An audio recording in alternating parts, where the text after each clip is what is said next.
In 1993, Toyota released a sports car that would change the automotive world forever, the Mark IV Supra. But the car itself wasn't the real star. The real star was hiding under the bonnet. It was called the 2JZ GTE, a 3-liter, twin-turbocharged inline-6 engine that Toyota claimed produced 276 horsepower. But that number was a lie, a deliberate, calculated lie. The truth was, Toyota had built an engine so strong, so over-engineered, and so capable of handling extreme power that it would go on to dominate drag strips, drift circuits, and street races for the next 3 decades. Today we are diving deep into the legend of the Toyota 2JZ, why it was built like a tank, why Toyota lied about its power, and how it became the undisputed king of the tuning world. The 2JZ GTE was never just an engine for a car. It was Toyota's answer to a challenge that was bigger than any single model. In the late 1980s, Japan's automakers were locked in a silent arms race. Nissan had unleashed the RB26 DETT in the Skyline GTR, Honda was pouring Formula One know-how into the NSX, and Mazda and Mitsubishi were pushing the limits of rotary and turbo technology. On paper, every new performance car wore the same badge, 276 horsepower. But beneath the surface, the competition was ruthless. The so-called gentleman's agreement was supposed to keep things civil, but nobody wanted to be left behind. Reliability, hidden strength, and untapped potential became the real battlegrounds. Toyota saw the writing on the wall. If they wanted to compete, not just today, but for decades, they needed an engine that could take anything tuners, racers, or rival manufacturers could throw at it. Why build a twin-turbo inline-6 with a cast-iron block, forged internals, and a reputation for surviving 1,000 horsepower? Why risk over-engineering when the spec sheet would never tell the full story? Was this about following the rules or quietly rewriting them? The 2JZ GTE wasn't just built to win, it was built to last, to surprise, and to dominate. But is it the greatest inline-6 ever made? Or does the crown go to Nissan's RB26 or even the Ford Barra? Hit subscribe and join the debate.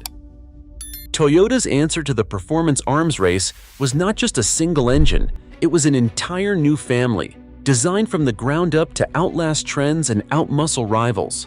The JZ series arrived as a bold declaration: bigger displacement, more durability, and a platform built to anchor a generation of high-performance machines. Under the hood of the 1991 Toyota Aristo, the first 2JZ quietly made its debut, not in a flashy sports car, but in an executive sedan that blended luxury with hidden muscle. This was not about chasing headlines or building a one-off hero. Toyota was laying the groundwork for an era. The JZ engines, starting with the 1JZ and culminating in the 2JZ, were engineered to be adaptable, tough, and ready for anything the market or the street could throw at them. The Aristo's unassuming exterior hid a power plant that would soon become legendary, setting the stage for the engine's rise from boardroom sleeper to the heart of a global performance legend. Is this the blueprint for the world's most unbreakable engine, or just the beginning of the myth? Subscribe now and join the story. Start with the block, the heart of the 2JZ GTE. Toyota chose cast iron when most rivals were shifting to lighter aluminum. Why? Because cast iron does not flinch under pressure. The 2JZ's block is a closed-deck design, wrapping each cylinder in a fortress of metal. That means when boost climbs and cylinder pressures skyrocket, the walls stay true. Warping, cracking, or flexing? Not in this engine's vocabulary. Every head gasket sits flush. Every combustion event gets a rock-solid foundation. Move deeper, and you find a forged steel crankshaft running the show. Not cast, not compromised, this is full counterweighted steel, machined to survive the kind of fatigue loads that would twist lesser cranks into scrap. Oversized main bearings and billet steel caps clamp it all together, spreading out the stress and keeping everything in line, even when the tachometer sweeps past 7,000 revolutions per minute. 4-bolt mains up front, 2-bolt in the rear, all designed to keep the bottom end locked down under punishment. The rods and pistons are equally serious. Factory connecting rods are forged H-beams, heavy, overbuilt, and ready for abuse. Pistons are cast aluminum but feature oil spray cooling channels and a low 8.5 to 1 compression ratio, built for boost, not for marketing. Each piston gets its own oil squirter, shooting a jet of lubricant at the crown to keep temperatures in check when the turbos start to sing. The entire oiling system is high volume, built to keep every bearing and journal alive at full throttle. Toyota didn't just build a strong engine, they built in headroom. The spec sheet said 276 horsepower, but the block, crank, rods, pistons, and cooling system were all designed for much more. Why hide so much strength under a modest number? Was it caution, or was it quiet defiance? The result was an engine that could take triple the advertised power and come back for more. Is this the ultimate inline six, or does Nissan's RB26 or the Ford Barra deserve the crown? Hit subscribe and let the debate begin. In 1989, Japan's top automakers made a handshake deal that would shape an entire era. No car would be advertised with more than 276 horsepower, and no speedometer would show more than 180 kilometers per hour.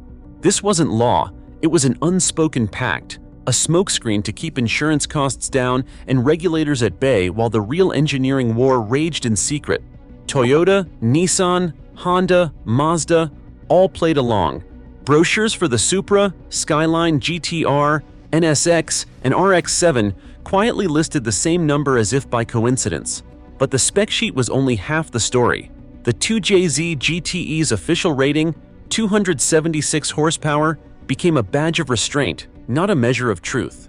Independent dyno tests in the 1990s told a different story.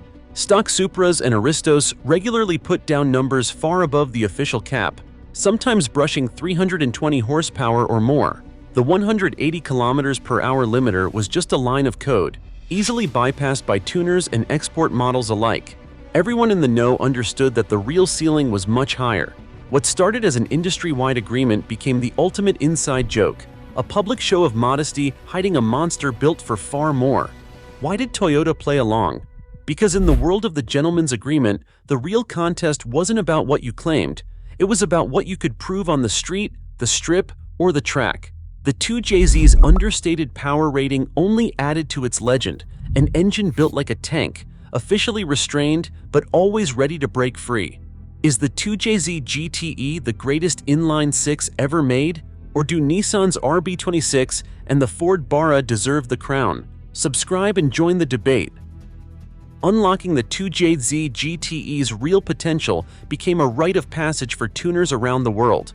Stock, the engine came with a clever sequential twin-turbo setup, smooth, responsive, and deceptively quick. But for those chasing more, the first step was always the same. Swap out the twins for a single, bigger turbo. Greddy, HKS, and countless garage-built kits made this conversion almost a tradition. Suddenly, the 2JZ's true character began to show. But raw boost was not enough.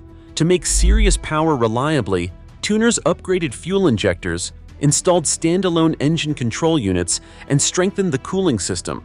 Cylinder headwork, cams, valve springs, sometimes even porting, became essential as the power climbed. With these upgrades, the stock bottom end became legend. Build after build, dyno sheets proved the rumors. 600, 700, even 800 horsepower on factory rods and crankshaft, so long as the tune and maintenance were right. But the stories of 1,000 plus horsepower on untouched internals? Those belong to the rare few who push the limits with forged pistons, billet rods, and race-spec hardware. The 2JZ GTE earned its reputation not by being invincible, but by surviving punishment that would turn most engines into scrap. Its strength was real, but it was never magic. Discipline, preparation, and respect for the platform separated the legends from the cautionary tales. Is this the ultimate tuner engine, or just the most forgiving? Hit subscribe and join the debate. Drag strips, drift circuits, and midnight street runs became the proving grounds for the 2JZ GTE. Quarter-mile records fell as Supras and Aristos, often running stock bottom ends, pushed past 1,000 horsepower, sometimes on nothing more than upgraded turbos and careful tuning. In drifting, the engine's torque and bulletproof nature let drivers push harder, knowing the block could shrug off clutch kicks and limiter abuse. On the street, the legends spread fast. dyno sheets, forum stories, and viral videos showing builds that survived what should have been catastrophic. But it was Hollywood that turned the 2JZ from underground hero to global myth. The Fast and the Furious didn't just put the Supra in the spotlight, it made the 2JZ the engine everyone wanted to swap, tune, or just dream about. Side by side with Nissan's RB26 and Australia's Ford Barra, the 2JZ stands out for its blend of bottom-end strength, tuning headroom, and a worldwide aftermarket that keeps the myth alive. Is it the king of the inline sixes, or just one legend among equals? Subscribe and join the debate. By the early 2000s, the world that gave birth to the 2JZ GTE was fading. Emission standards tightened year after year, and fuel efficiency became the new frontier.